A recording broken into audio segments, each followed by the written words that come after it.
What's up, guys? We're here a little early, but we are here a little early and a little late because we said noon. But you got to charge that to me because we're in the space where everything is overlapping. You got college football, you got college basketball, and then you have the Panthers. So, because the Tar Heels play at 7 o'clock, which is when we usually go live, we have brought you a lunchtime treat. You are watching Quick Blitz, the podcast with featuring two actual beat writers for the Panthers, myself, Vashti Hurt, founder and editor-in-chief of Carolina Blitz, and Sheena Quick with Fox 13 Sports 1340 and Quick Out of the Blocks. So we're not going to drag this on because it's actually Victory Monday, and we're going to talk about the Panthers win over Green Bay.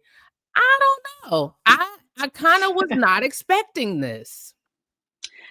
I think everyone, as the week went on, and you learned that Taylor Moton isn't playing.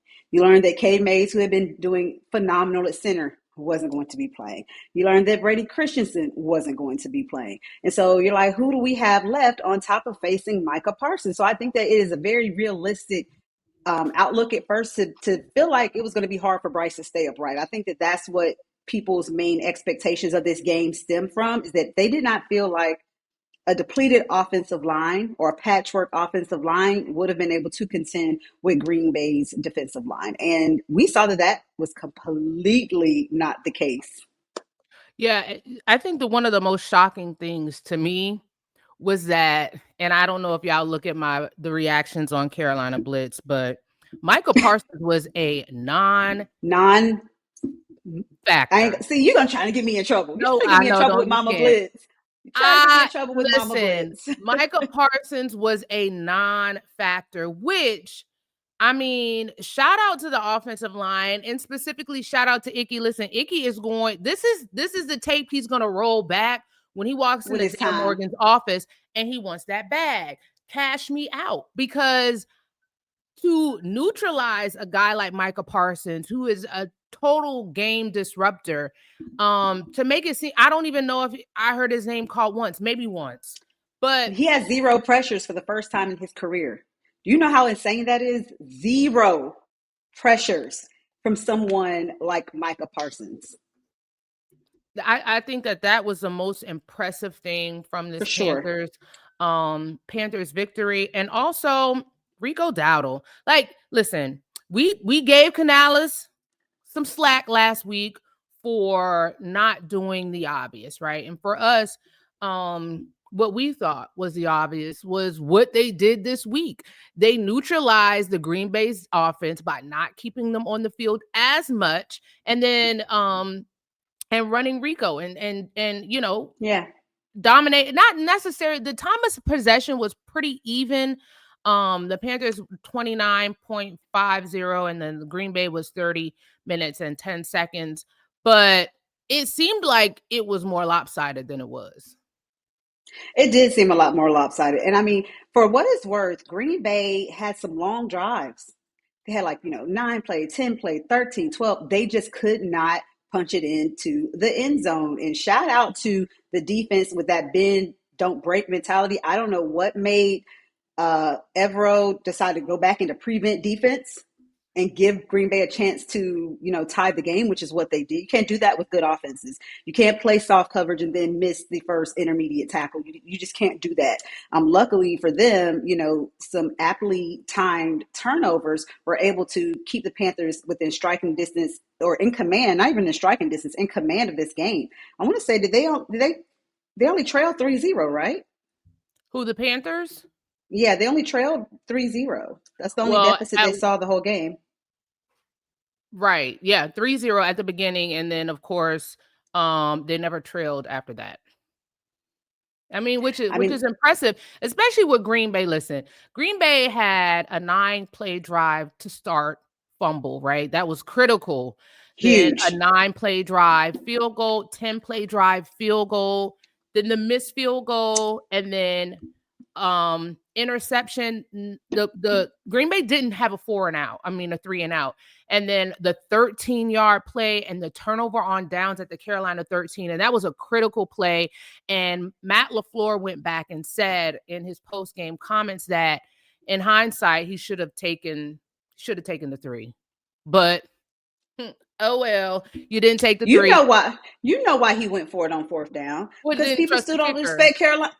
That, and I don't feel like people trust Carolina's defense as much. You think that was disrespectful to the defense? That's 4-down territory, so not so much.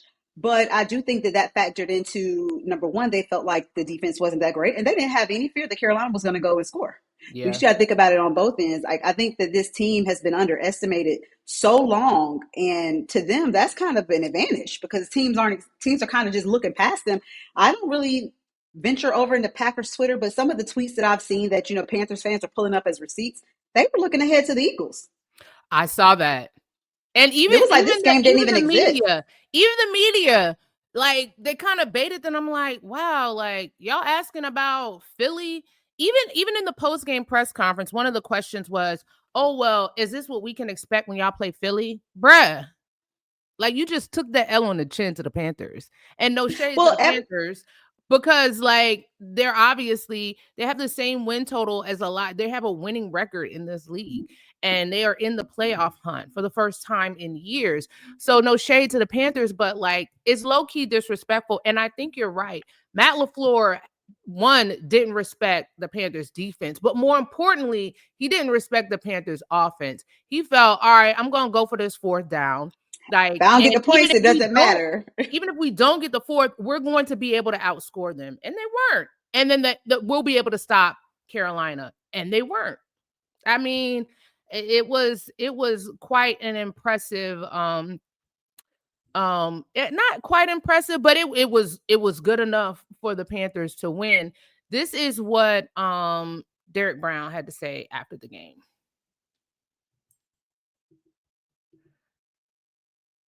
I'm coming, guys. Here we go. Team to win this game in this place. Obviously, come and take story place, but for us, it was just the next game, man. We've been preaching all week, man. We lost bad last week. We got our ass whooped. So to be able to come back out here and just get back into it, that's been a thing for us. We sat in there this week and we're like, hey, you got to take that one on the chin and we got to roll back. We got to roll back into what we do. You guys win the turnover battle. You hold Josh Jacobs to under 90 yards. Could you feel the momentum throughout the game when you got, some of those stops early, especially on 3rd down? No, it was a dog fight the whole time. So it was that whole scene came all the way down to the wire. So never really relaxed, just kind of kept going the whole time. Trayvon Merrick had like a trio of big plays. Why do you think he has been able to excel as of late in this defense and make the plays that he has? Paid him a lot of money to come here, so I think he's a great player. So I think the scout did their job, and he's making them very happy. So I believe Trey's a good player. Derek, to do this today after last week, I know y'all were disappointed. What was this a statement win? How would you describe this? Well, man, this is just the next challenge ahead of us, right? We don't want to get too far ahead of ourselves. Last week got humbled at home, came out, got a big win today, but for us, I mean, it's the next game. I hear what you're saying, and next game mentality, but the Packers, Lambeau Field, Jordan Love last week completed 20 in a row. I mean, is there certain special something of what y'all just did? I mean, yeah, any win for us is special, especially, we've been looked at for so long as a team where people think they're going to just come in and get an automatic win. So for us to come out here, be competing down to the wire, this is what we do. This is what we wanted, right? This is the culture that Dan and Dave, all top down, this is what they brought in, and this is what they want to instill in us so we can be able to execute in the game. So I mean, like we said today after the game, man, all we need is us and be able to go out and execute and do what we do. Couple things. What are your takeaways from that? My takeaways from that, I could tell that they wanted Derek to take this or to view this win as an upset, as no one thought we were going to win, which is I get it. I get that angle of questioning. But also, Derek Brown feels like they should go into every single. He feels like they have a chance to win every single game they play, and he has to have that mentality. And I think that as we kind of see this culture shift, a lot of people were wondering how they would bounce back from a 40-9 beating at home, because that was significant. And just being able to come in and go on the road where they have had struggles against a good Packers team that was leading the NFC. And I know some people say, oh, they were 5-1-1. 5-1-1 is better than 6-2 mathematically. I'm just saying that's what it is. But other than that, I think that, like he said, a lot of people have penciled them in as easy wins. Those are people that are clearly not doing their research. There are people that are considering the 3-game win streak to be the exception, instead of the rule. And I think we're learning that, to the contrary, the games where they were just completely blown out, those are the exceptions to the rule. And that isn't Carolina football. So I think as the season goes on, these wins are kind of not really being looked at as a fluke. The lopsided losses are what has been, or what will be looked at as flukes. You get what I'm saying? I get what you're saying. Kind of like because they very well could be 6-3. That Arizona game was definitely winnable. There were some questions to me about whether they should be going for 2. Had they taken just the PAT, they would have tied the game on a field goal and had a chance to win. But hindsight is 2020. But this is not as bad of a team as the lopsided losses have shown. Yeah, I agree. And I thought what he said at the end was the most poignant. Like, this was a team, and this is a franchise, or this is a team where it was like, oh, that's the get right team, right? Yeah, for sure. We're on a slump. Oh, we play the Panthers. We're gonna get right. Yeah. Okay, we not doing well. All right, we're gonna get right against the Panthers. The team you schedule for homecoming type team. They were the get right team. And Derek Brown said for a long time, people thought this was gonna be an easy dub. Playing the Panthers is no longer an easy dub. They are now, like, I see people talking about the Panthers nationally, right? It's not just us as beat writers, it's not just the fans. People are taking notice that this team is one that is on the upswing, and you're not just gonna walk in and get an easy dub. And I think that that's very important, that the team set that tone. And you posted the video yesterday. Canales said, and at first I was like, Canales said this would be a team that nobody would want to play. And when he said that, I was like, okay, those are strong words. But I like the energy. And at the beginning of the season, I'm like, nah, they're not there yet. They there right now. And they have to be, as this team learns how to win, because that is totally a thing. When you learn how to win, those doinks go the other way. Those calls that get missed go your way. The ball bounces in your direction. Favor shines upon winners. That's all I got to say. There were so many times that the Panthers lost these one-score games. They did not know how to win. All they knew was losing. So that's what they were doing. They were losing. But as they continue to win and learn how to win, to have confidence in one another, and again, walk into these games like, hey, we have a chance to beat this team. And Vashti, I know that you can attest to it in past seasons. We just haven't seen that energy.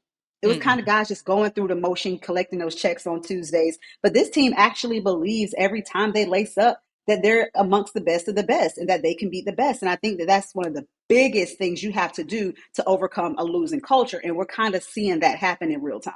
Yeah, and it's hard, like, when you put in all this work and you don't reap the benefits of all of For your sure. efforts.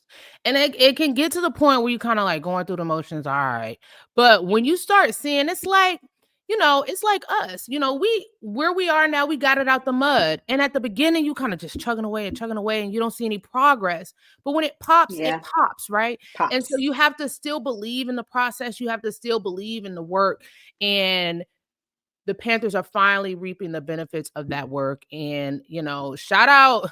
Listen, Dave Canales has done a great job, but this is all, in my opinion, Dan Morgan is behind the scenes kind of massaging things. And this is his vision come to fruition. So, and we've been giving Dan Morgan his flowers. Like, shout out to Dan Morgan, because he's kind of been the guy who had the vision, who saw what he wanted for this team. And he's in year 2. And we've said before, he said give him 3 years. So this is just still in its kind of infancy of what he expects for this team to be in the future. We talked about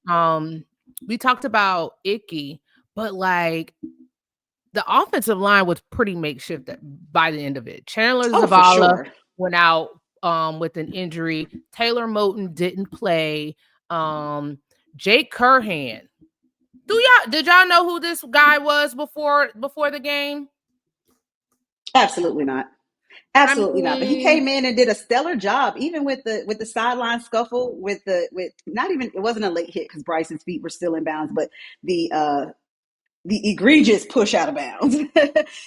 All I saw in the scuffle, I see 74 just grab somebody by the back of the neck, just gently place him to the side, and kept on moving. He that's wasn't energy. raw. It was real, like, boom, you sit over there.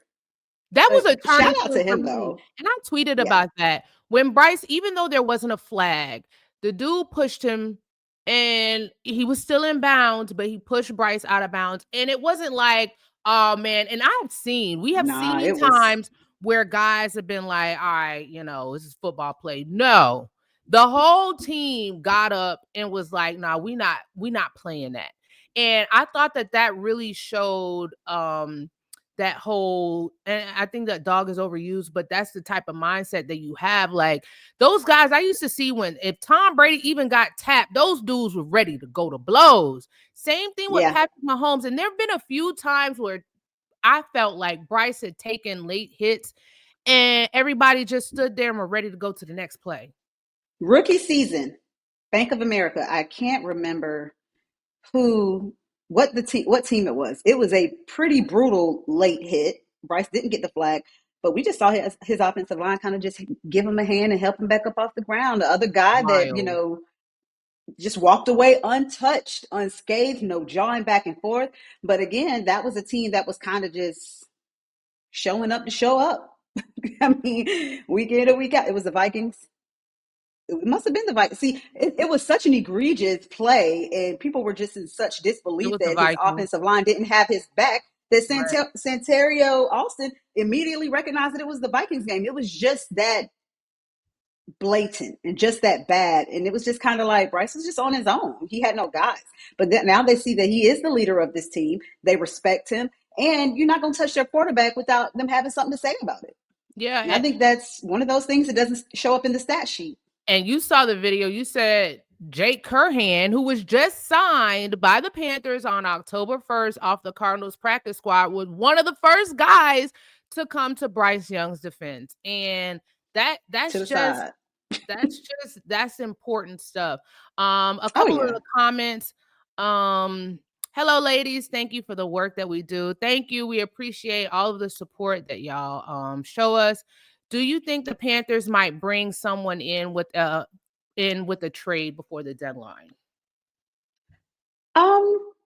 They don't look to be sellers. I don't see anybody that they're trying to offload right now on the roster. So I think that factors into it. Just got a text to say someone saying maybe Minka Fitzpatrick, but I haven't heard anything, anything solid on that yet. I've literally just got that text, so I don't know, how these things go. It can be very fluid, especially with the trade deadline coming up. But I wouldn't be Is that from a completely upset source? if they stood. Is that from a source? It Okay. is. See, you gotta watch Quick Blitz because you might get a little But see, teasy. you might, but listen, do not come for me if Fitzpatrick does not come here. I'm I'm just just telling you saying, guys, this is you very, throwing it very out fluid. there just as Yeah, a very little, fluid. it's very fluid. We're not, Yeah. Sheena and her sources are not saying it is something that's going to happen. She's saying she just heard the name floated. Do you think the Panthers are good enough? Are they in a position where they are one player away or one position group away or an improvement along a position group to make a legitimate playoff push? Because that's when I feel like you make moves before the trade deadline. I don't necessarily think I don't think that they have to make a move to be in the hunt for a playoff push. I think that think about it. This team sits at 5-4. They have a chance to go undefeated for the month of November. I like them against the Saints. I like them against Atlanta. I like them against the 49ers. That's very, very possible for them to go 4-0 with the roster that they have right now. What's up, Doug says, no, we have like 3 moves away. Could the linebacker core be stronger? Yes. Could free safety be stronger? Yes. But I don't feel like I don't think like they should part with any considerable assets right now. Unless there is some like dynamic linebacker that's coming through with some Luke Kuechly type vibes, and I don't see anybody out there like that right now. I don't think, and that's the thing. We've seen the Panthers when they were sitting at 3-0 make these really rash trades, like they were a win out organization, and then only won 2 more games the rest of the season. So Mm-hmm. I think that they're in a good position to stay put, unless there's like some type of dynamic offer. Yeah, I think he can. They can afford to stay put and still be in the hunt as a wild card. I I really do. agree, and or even listen, don't sleep on the NFC South. I know They can still win that. Yeah, I listen, mean, any given the Sunday. Bucks are Listen, 6-2, right? The Bucks are 6-2, but they were on the easier side of their schedule. The Bucks beat Atlanta, they beat the Texans, they beat the Jets, they lost to the Eagles, they beat the Seahawks, they beat the 49ers, they lost to the Lions, they beat the Saints. Like these are all teams that are like they were right now there with you go Carolina. into your tougher stretch of the schedule and you're without key players, right? So they got the Patriots Right. trending upward. They got the Bills, they got the Rams, Cardinals, and and you got to play the Panthers twice. Like this could very easily the Bucks without their top wide receiver could take a L to the Patriots. They could tell it definitely the Bills, Because okay, the and Patriots are definitely playing well. The right, Patriots are playing the very well. Rams, like, and these are away games for them. They play in Buffalo. They play at LA.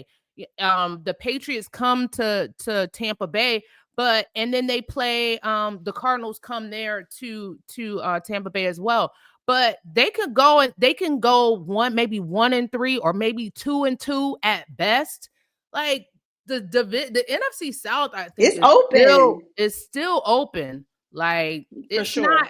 it's not closed. And so, you know, I don't I think you make a trade if you really are feel like you're going to make a deep playoff push. I don't think the Panthers are there right now. They're winning games with the squad that they've had. They're overcoming injuries and yeah, I wouldn't be mad if they stayed put with what they had. Um Yeah. There's Rico, no need to force anything right now yeah. at all. Have we talked about Rico enough? Or we going to go back to Rico? I don't think we talked about Rico Okay. enough. Rico has been pulling in the accolades, and he has his 3rd nomination this season for the FedEx Air and Ground Player of the Week, which he very well could get that. He's in, elite company franchise wise, and he's on a 1 year halfway through the season. And I think that shout out to Dave Canales for doing what he needed to do. And I think that going forward, just keep it simple. That was a simple fix. I don't think Chuba, there's any bad blood. I think Chuba truly is one of those players that wants to do what's best for the team. If that means he gets 5 carries and they beat the Packers, he gets 5 carries and they beat the Packers. Rico Dowdle, and I told you when we were in the press box a couple of weeks ago, I said his vision He between run these it's different. tackles It's is different. insane. It's a pointed It's difference between different. he and Chuba right Yeah. now. I don't know if that's because Chuba's coming off of the injury, but it's different and it's what this team needs. 19 yards to set up that game-winning field goal Huge. He even through hits the the middle. hole. He hits the hole different. He hits the hole different. I don't know.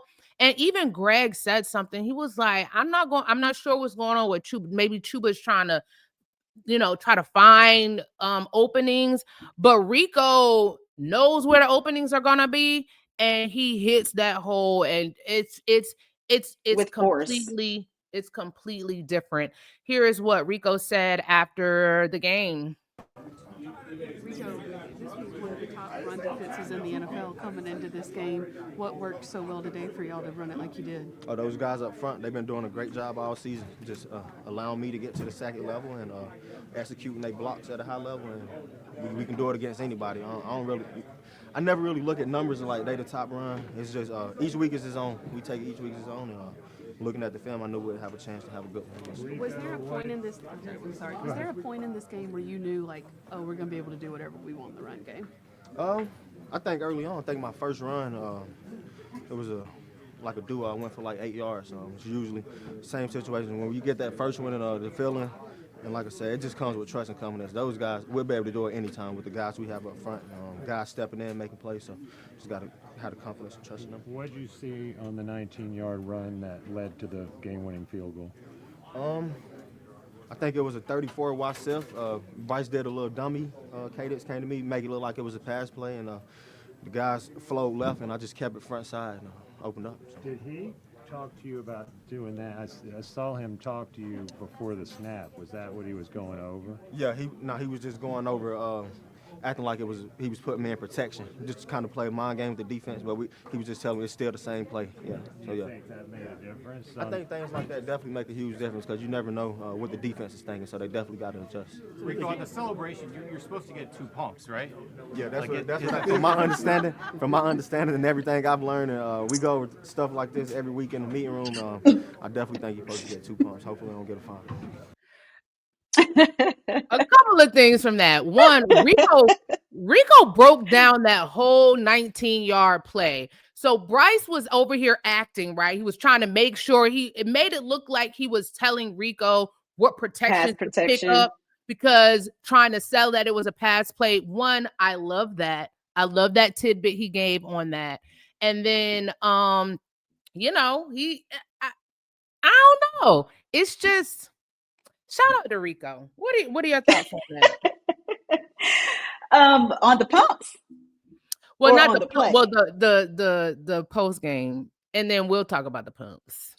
I think more Rico's personality is starting to come out in these post game press conferences, and I'm here for it. These guys, the better they play, the more personable they are, and the more they'll give us kind of a glimpse into who they are. Because a lot of people come in here guarded when it comes to media, but yeah, like the man said, they talked about it in practice. 2 pumps are supposed to be okay.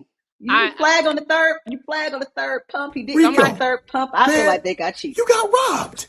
You only did 2 pumps. I'm sorry, man. Now we're going to have to write a new sketch. Oh, and Rico got to be in the sketch. He has to be in the sketch. 2 pumps, man.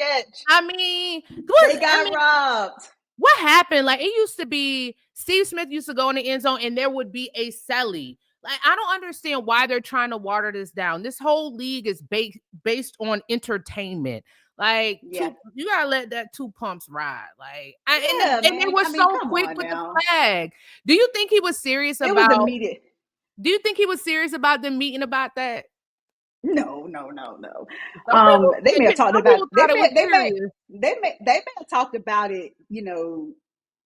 Like getting to the end zone, we're gonna do a couple pumps. I don't know, but I don't think they devoted too much time to it. But I'm with them, man. If you've been seeing this whole time that 2 pumps are safe, who are you, Green Bay Packers refs, to tell us that 3 pumps are that 2 pumps is the max? It's punishable. This is what we have that. What? We have that play too. That play, the 19-yard run. We can bring it up after what you say. Well, we can talk about it because we're going to talk about this. Pick which direction they want to defend. They wanted to go this way in the 4th quarter because of the wind for this exact moment. For a potential game-winning field goal. Dowdle trying to make it as huge. Huge. He knew exactly. Let's roll that back. He knew exactly where he was going to go. Gets to pick which direction they want to defend. They wanted to go this way in the 4th quarter because of the wind for this exact moment. For a potential game-winning field goal. Dowdle trying to make it as when that play happened, I'm like, yo, like a couple of things. And we're gonna address this that comment on the bottom of the screen in a moment. Couple of things. One, shout out to Tracy Smith. Tracy Smith is an eccentric guy. We hit with him every week. He's you can tell he's one of those nerdy football heads, right? But very personable, very friendly, slightly corny. But that's how I want coordinators, right? I don't need you to be cool. I need you to be somebody who is thinking outside of the box. They went into this game saying, okay, if we win the toss, we're going to take the ball, which hardly ever happens, but that was calculated. Tracy Smith was outside before the game. He was checking the wind. He was trying to figure out what was going on with the weather. And he said, if we take the ball, we get to pick where we're going to go in the second half or the 4th quarter, whatever. And if we're in a position for a game-winning field goal, we will now be kicking with the wind in our favor. Winds are back. And not the wind at a disadvantage. That is chess and not checkers. Definitely chess and not checkers. And they said that Greg Olson acknowledged that during I the saw broadcast. And that. people were Yeah. like, oh, yeah, right. They're not thinking that deeply. The fact that you don't think that the Panthers coordinators can think that deeply, just another sign of the national disrespect on the as far as the national stage. But yeah, shout out to Tracy because, to the casual fan and maybe even to normal media members, we're not thinking that far ahead. I need my coordinators to have their Jason, bifocals 3 inches thick and that's not know what right. sunlight feels like. Not know what sunlight feels like is insane. I Panthers Twitter never mean, change. Please never change. exactly. What is this Minka? Somebody said a Minka text. Oh, I don't know. I told you it's going around. Maybe they're Minka talking. Fitzpatrick to the Panthers, but I don't know who or what you would part with to get him, but we'll see. Yeah, we will see. Unless some news broke while we're potting. No news broke, but no, just whispers. You know how it is around trade deadline. Yeah, but yeah, shout out Tracy Smith on that one. But let's go back up to what Preston said. Tilla's got to pay Rico somehow. What do you think about that? Because you usually don't pay two backs, and they already paid Chuba. You got to figure out a way to make it work because trust and believe he's going to have some suitors after this.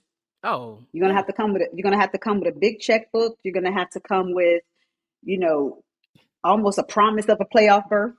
Even though, I don't think that I'm not going to say those things don't matter to Rico. Rico is the type that doesn't mind going in and proving his worth week in and week out. He's going to run like he has a chip on his back regardless. And I agree. I think, but right now it's week 9. They still have to get Icky extended or pick up have they picked up his option?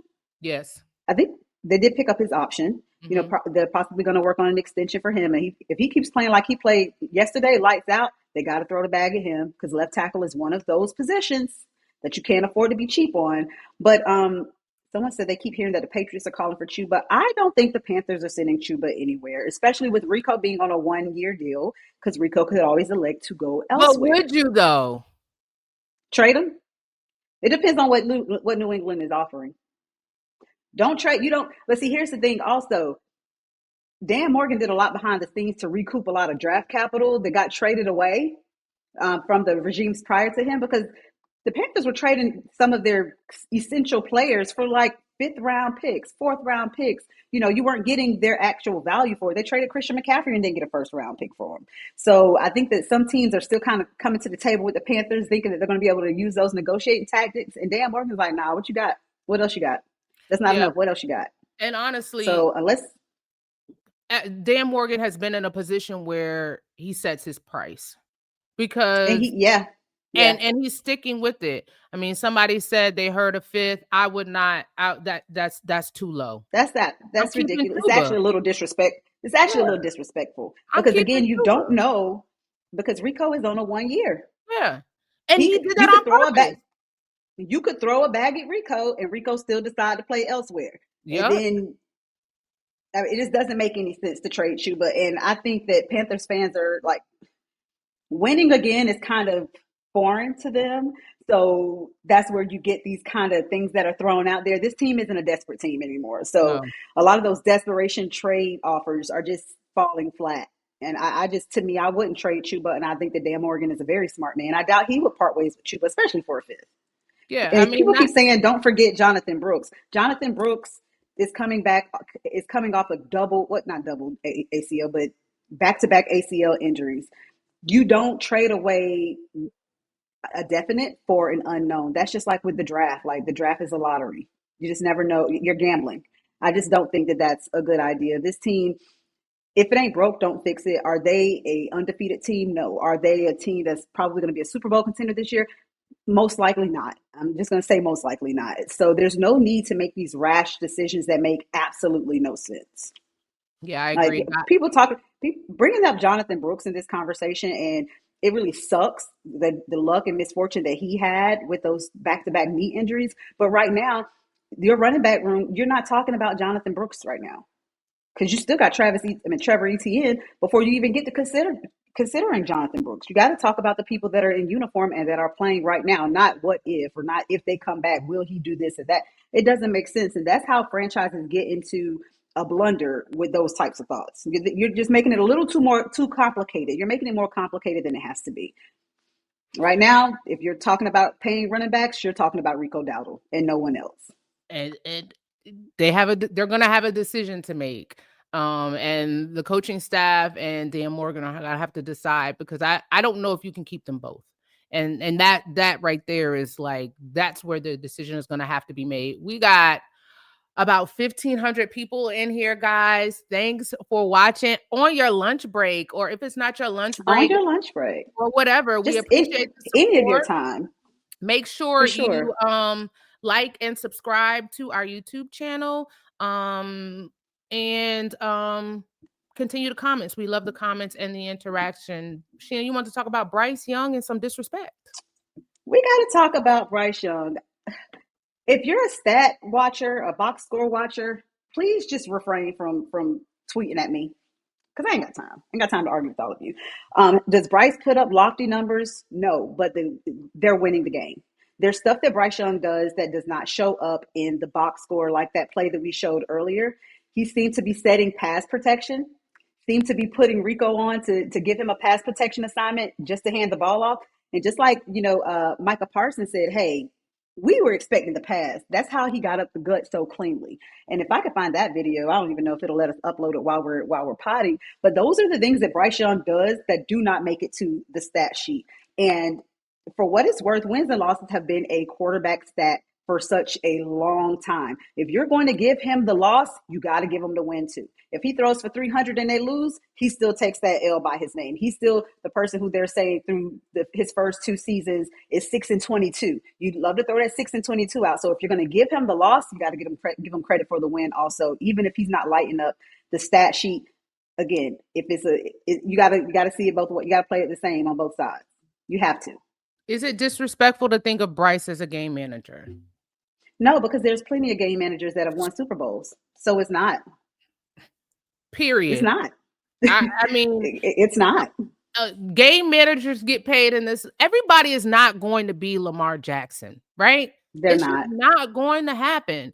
You might have a few. You might have maybe 3 to 5 guys that really are game changers. That dude, yeah. Right? Cam Newton was one, right? And and then the rest of the team was offensively was questionable. So I think I would rather have my QB be a game manager and then I have other formidable pieces around than just have my QB be the only guy who makes my team go. So I don't think it's disrespectful at all to call Bryce a game manager. Bryce Young on game-winning drives is money. And was that 9 for him now? 9. Bryce Young engineered a 9-play, 40-yard drive at the end of the fourth quarter, ending in a game-winning field goal. Shout out Ryan Fitzgerald. It's the 9th career game-winning drive by Bryce Young since entering the league in 2023. If you win when it counts, or if you get it done when it counts, I don't care what you do the other 3 quarters. Honestly, if you winning. Now, if you're losing, no game then that's different. No game has been won at halftime. No game has been won after 3 quarters. Games are won when the clock hits all zeros after that fourth quarter, and that's what matters. I know that, for discourse purposes, it's fun for people to debate back and forth about Bryce Young, but at the end of the day, if you give him the loss, you got to give him the win too. It's just as simple as that. 9 out of 11 wins are game-winning drives. It is what it is. That's an incredible stat, and you can't discredit that, and you can't discredit Bryce Young's contribution to it. And look, y'all saw what happened when he was out of the game. After seeing what happened when he was out of the game last week, I do not understand how people can still get on Beyonce's internet and say the things that they're saying. Game manager or not, he is who gives the Panthers the best opportunity to win. And that just is what it is. Right, that just is what it is. Absolutely. And we got a few minutes. Dave Canales will be holding his press conference, and of course, we'll have to leave for that. We got to log in the next 10 minutes. But before we do that, a couple of couple of comments, and we appreciate all of the comments, you guys. Bryce Young can be a game manager perfectly fine because game changers like Lamar haven't touched a conference championship, Super Bowl grass with all those outwardly intangibles.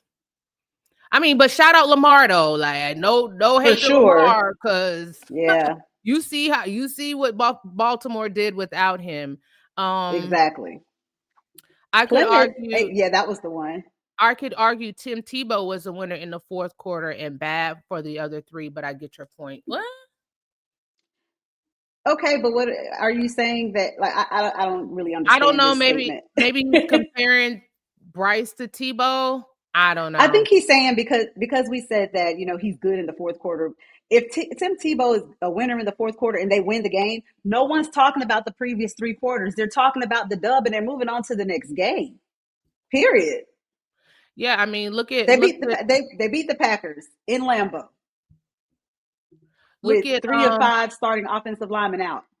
Look at what Atlanta did. Atlanta, let's see, Penix threw for 221 yards and 3 touchdowns, no interceptions on an L. Now, I bet you if you ask people on the Falcons, or even Michael Penix, if he would rather have Bryce Young's stat line in the win or his stat line in the loss, he's And taking the lose. win. All They're day. taking the win. They're taking Every the day. win. I think people get wrapped up in like in fantasy leagues, which is fine because they're fun. They're a load of. I mean, they're amusing. It's a lot of fun. Very entertaining. But at the end of the day, this is still a job for these guys, and it's a results-driven league, and the results are wins and losses. And at the end of the day, like you said, I don't care if Bryce Young throws for 22 yards. If the Panthers win, the Panthers win. And Canales has said he wants to be a run first team. Like running the ball still works. Like people don't understand. Like sometimes, I know you want to get sexy with the call. Y'all like these deep plays, but running the ball effectively is a key to winning the game. And it opens up everything else. So who cares about the stats? Plymouth said, no disrespect meant to Bryce, just not sure what to make of him at this point. That's fair. I think that's fair. But you might know what not to make of him, but it's very clear that the Panthers are a better team when he's under center as opposed to any other options that they have right now. We're gonna do a dripping or tripping before we get out of here. We had a couple of guys. I think they did okay. I think more effort was put into these fits this week. This is Chuba.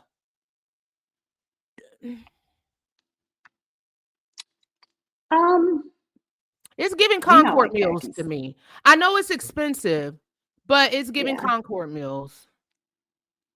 I think the shoes are fashion, but everything else is like. I think I had gotten used to him putting a little bit more effort into his fits as of late. Yeah. And this one was kind of more muted for the most part. It's not a tripping because I mean it matches, it's fashionable. It just isn't what we have grown accustomed to as he's kind of gotten into his fashion bag because he is in the fashion industry. And he's a fashionable guy. I like the way he puts stuff together, but this is giving the fashionable teenager at Concord Mills. Sorry, Chuba. We know you got it in you. Come better next time. Mike Jack. Is that suede? I can't tell if it's suede or corduroy. I don't know, but I like it. I like the color. I like a two-piece. I like fit. it. I like a two-piece. Yeah, I fit. like that. Do you know that they are calling the kids now are saying that white Air Forces are dad shoes? Dad shoes? I did. And I saw somebody tweet, okay, then make them $45. Right. Somebody said, cool, make them $45 if they're dad shoes. I mean, I like the fit. this. I'm gonna go dripping. I'm going dripping too. Are those pockets at the bottom of the pants? It looks like it right below the knee. Are those functional I pockets like pants like though? that. I don't know if they're functional, but they are visible. Fashion? I like stuff like that. You do? I could have with gone the without the pockets at the bottom. I could have gone. I like it.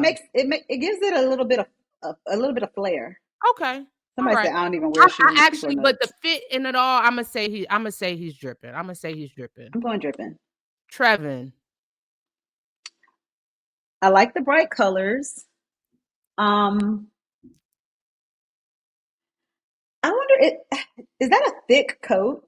Because outfits like that be getting me. Because if you have on like a puff coat and shorts, I'm just trying to figure out what's going on here. Like, are you hot? Are you cold? But overall, I mean, it looks nice.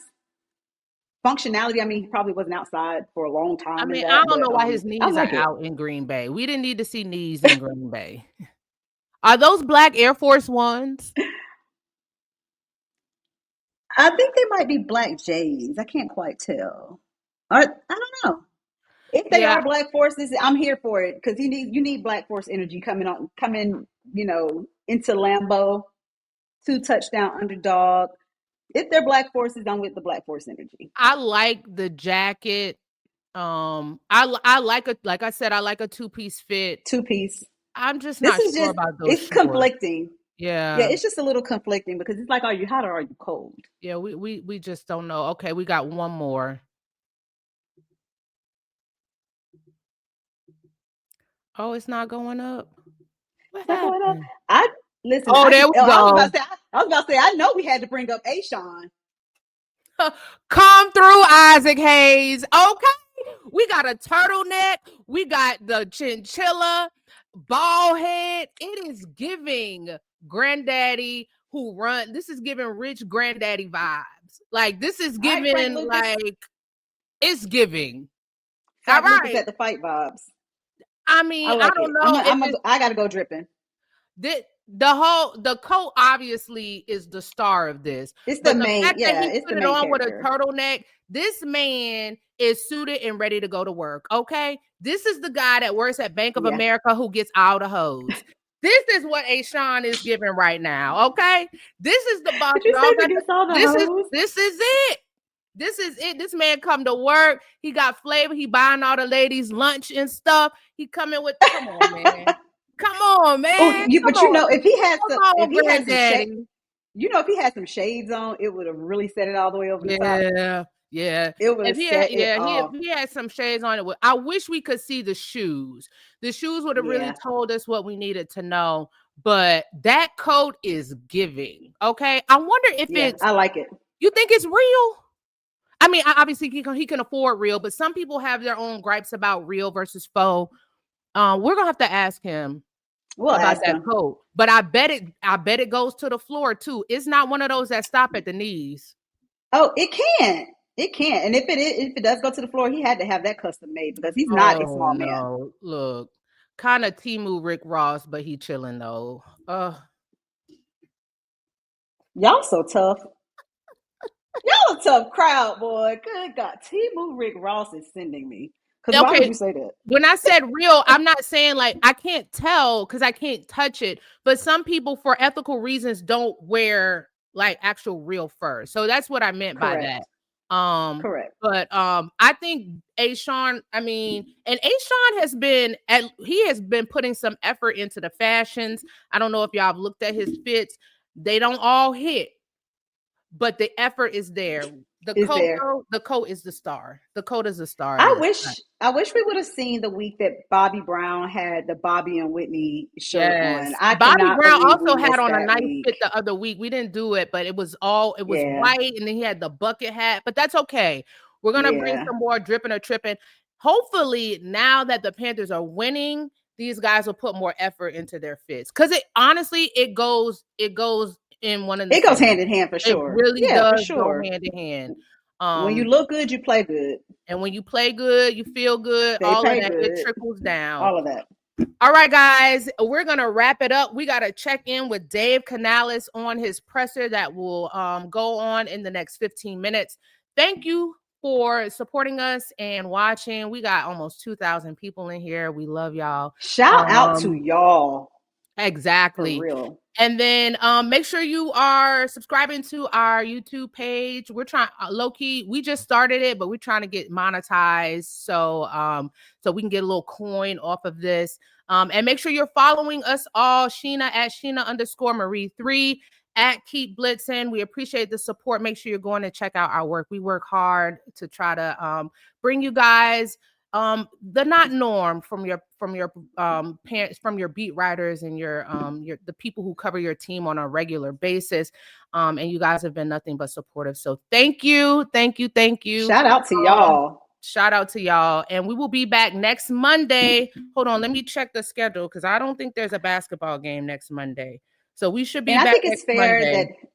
that if you guys don't see us at 7, we will try to continue to do these at noon to or for Right. most people's lunch break, so that you guys can actually tune in and be interactive. We're very cognizant of the fact that everyone has busy lives, everyone has work to do and things like that. So we really, really appreciate any of the time that you guys lend to us and supporting our vision. Thank you so much. All right. Keep it cool like Ashawn in this coat, guys. See y'all next week.